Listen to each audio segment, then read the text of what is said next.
ரோஸ்னா ரோஜா. ரோஜா தானே உங்க பேரு. அம்மாவா பேர் சொல்லி கூப்பிடுறியா? நீங்க மட்டும் என் அப்பாவா பேர் சொல்லி கூப்பிடலையா? அது வேறடி. சரி ரோஸ், எது வேணாலும் இருக்கட்டும். எனக்கு ஆபீஸ்க்கு லேட் ஆயிடுச்சு.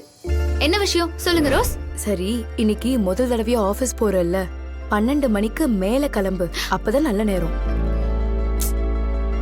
செல்வா எப்போ உள்ள போனானோ அப்பவே எனக்கு நல்ல நேரம் ஆரம்பிச்சிருச்சு ரோஸ்.